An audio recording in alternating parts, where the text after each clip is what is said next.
At Monotype, we make typefaces. We sell typefaces, and of course, we love typefaces.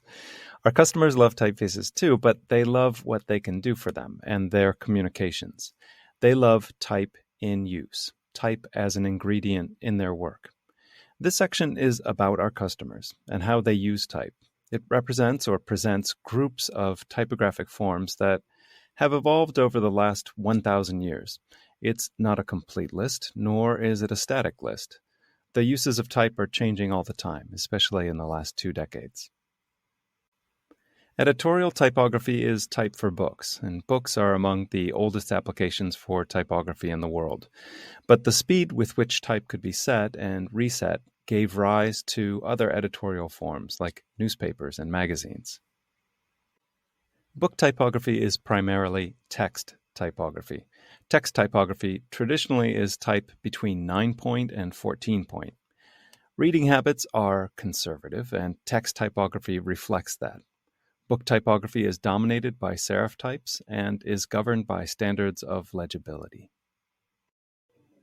Newspapers are also dominated by serif types, but the introduction of headlines and subheads create typographic systems of greater variety. And newspapers, by virtue of their daily publication, they require a clear but flexible design system to make composition quick and consistent.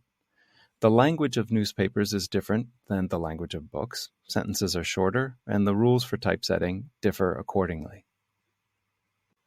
Magazines sit somewhere between books and newspapers. The compositions are more considered, though still highly programmatic. Magazines use both serif and sans serif typefaces, and they employ a healthy amount of charismatic display typography too. Hierarchies of heads, of subheads, and text tend to be more dynamic as articles compete with advertisements and with each other for the viewer's attention. Typography for packaging spans a wide range of styles and applications.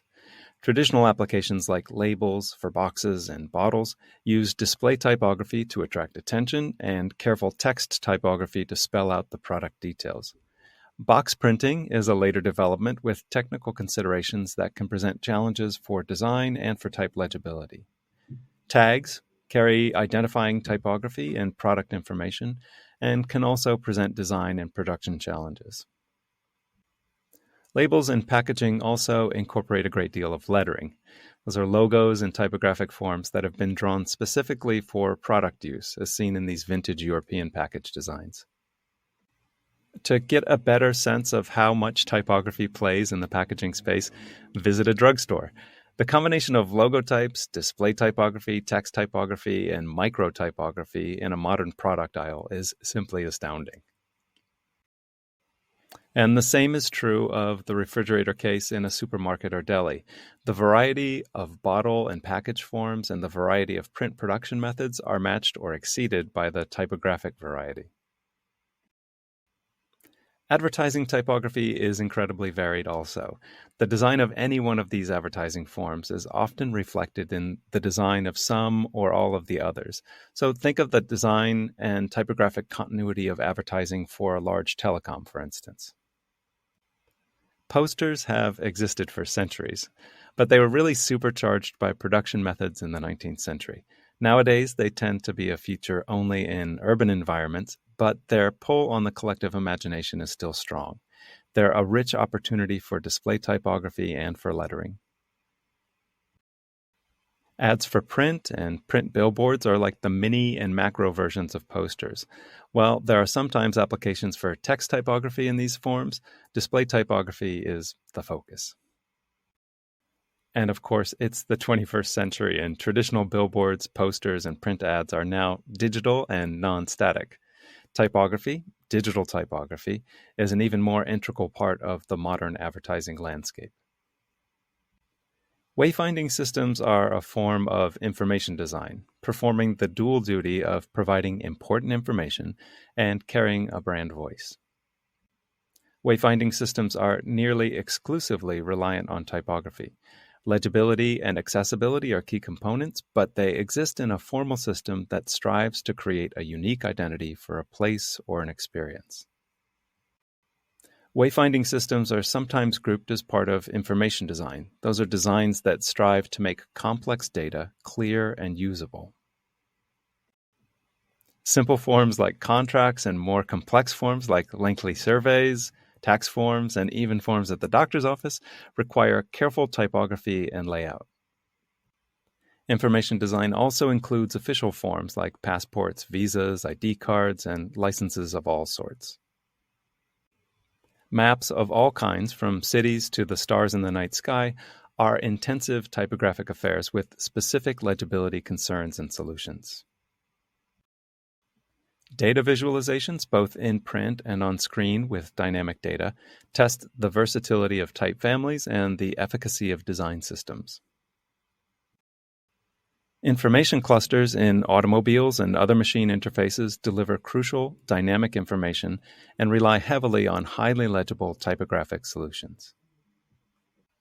Traditionally, motion typography has meant movie titles and broadcast graphics for television and other screens, but it now includes a wide array of other applications. Those applications range from momentary animated web buttons to animated promos in the bottom corner of a television program to interactive type animations for web ads. Branding includes a vast array of design and typographic applications. They're unified in their role of conveying and promoting the voice of a company or product. Brand design relies heavily on flexible typographic systems, like those found in traditional identity design projects, but merged and allied with advertising and marketing to produce a cohesive look and feel across the entire brand ecosystem. Calling out digital systems as a separate typographic application borders on redundant these days. Everything is digital. Nonetheless, the very act of programming, coding what will be seen, includes typography. And we're all very used to the carefully curated suite of fonts that function together throughout our operating systems. And that further level of typographic representation that's functioning within our computer applications, and the large number of typefaces that are installed for us by those applications and software suites. And of course, there's the stupendous number of websites employing typefaces to help differentiate, authenticate, and communicate. And there are software services that deliver content across geographies, across languages, and scripts with unique typographic style. And phones and tablets and wearables each require specific typographic and design considerations. And mobile apps with embedded fonts tailor the user experience and create deeper connections to a virtual product. Typography, typefaces, and fonts, they're like air and water. They're so essential and so much a part of our lives that we can't imagine living without them. Our customers and their customers, they depend on us to make and deliver a key ingredient for life, a form for language, a form of communication, and ultimately a form of connection.